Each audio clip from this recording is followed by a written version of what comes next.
Hello and welcome. Today, we're going to dive into the incredible story of how a single British trading company managed to take control of the vast Indian countryside.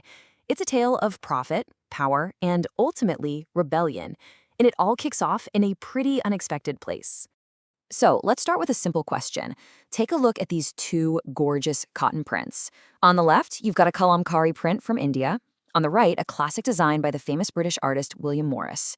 Now, they look totally different, but they share one very important thing, that rich, vibrant blue color. Have you ever stopped to think about where a color like that actually comes from? Because, believe it or not, the story of that blue dye is the key to understanding how a company of traders became the rulers of a subcontinent. All right, here's our game plan. We'll start with the hidden history behind that blue color. Then we'll see how the East India Company made the jump from trader to ruler. We're going to look at their huge and frankly disastrous tax experiments, the brutal system of indigo farming that came next, the explosive blue rebellion it sparked, and finally, the powerful legacy of that resistance that echoes through history. So that common thread, that incredible blue, it comes from a plant called indigo. It grows best in the tropics, and for centuries, India was hands down the world's biggest and best supplier. It produced a dye that was in crazy high demand all across Europe for its stunning vibrancy. Now, this is where it gets really interesting. See, Europeans had their own plant for blue dye, something called woad. But, well, you can see for yourself, it was no competition. Woad gave you this pale, kind of dull violet blue. Indian indigo, on the other hand, delivered this brilliant, deep, rich blue. So, naturally, cloth dyers in Europe always wanted indigo. And that simple preference, it's going to set off a chain reaction with massive consequences. And this brings us to the star of our show, the East India Company. Their whole deal wasn't just about trading a popular dye. It was about a fundamental shift in power, one that all started with a single crucial moment. On August 12, 1765, the Mughal emperor officially made the company the Diwan of Bengal.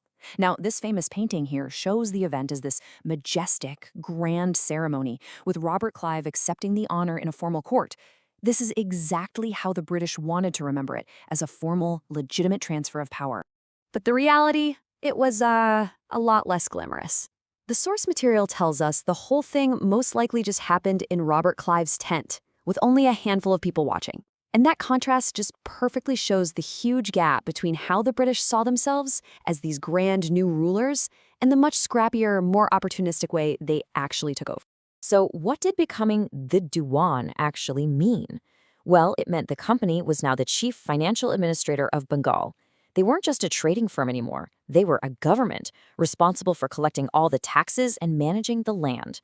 And all of a sudden, they had a brand new problem. How to use this new power to pay for everything, their armies, their officials, and their trade. The company's first move was basically just pure extraction. They wanted a ton of money, fast, but they really weren't interested in setting up a stable system. They forced craftspeople to sell their goods at rock-bottom prices and demanded impossibly high taxes from the peasants. The result? An immediate and devastating economic crisis. And the human cost was just catastrophic. In 1770, a horrific famine ripped through Bengal, killing an estimated 10 million people. That's about a third of the entire population, gone. The company's policies had pushed a once thriving economy to the absolute brink of collapse. Okay, so after that utter devastation, company officials finally realized that, maybe a ruined economy isn't great for business. If everyone was starving, who was going to pay them? This kicked off decades of debate and a series of massive countrywide experiments on how to tax the land and its people.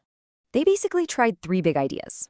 First, the permanent settlement, where they fixed the tax amount forever and made local landlords, the zamindars, collect it. Then came the Mahawari system, where they taxed an entire village as one unit.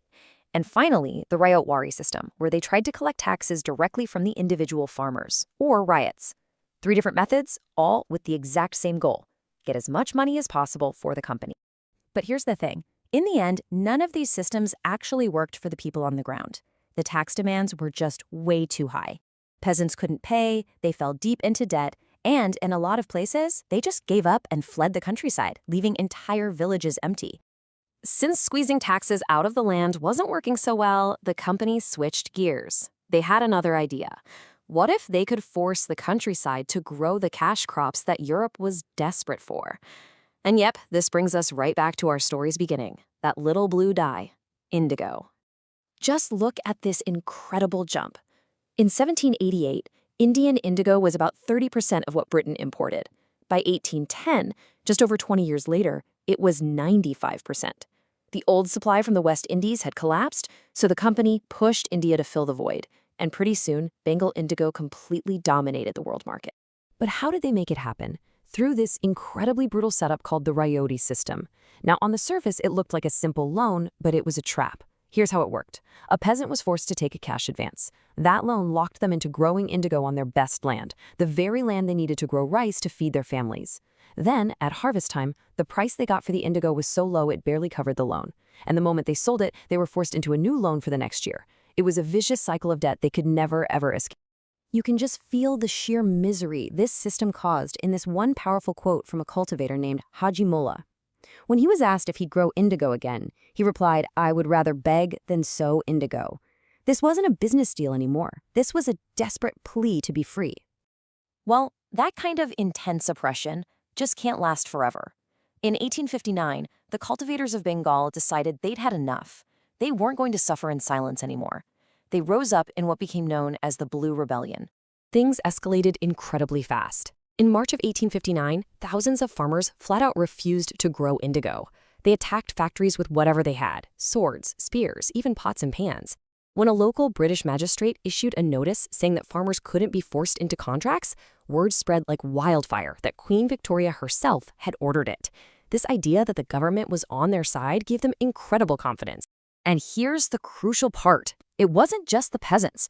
Local landlords and village headmen, who were also fed up with the British planters' growing power and arrogance, they joined the cause. They helped organize the farmers and fought right alongside them. This broad coalition is what made the rebellion so incredibly effective.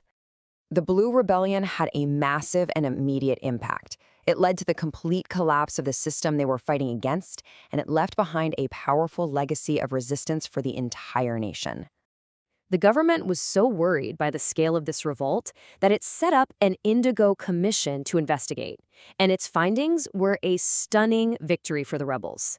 The commission found the planters guilty of using force, called the system tyrannical, and most importantly, declared that the farmers had the right to refuse to grow indigo. After that report came out, indigo production in Bengal just collapsed, almost overnight. But the story doesn't end there, not by a long shot. The Blue Rebellion became a powerful symbol, a blueprint for future fights against colonial rule.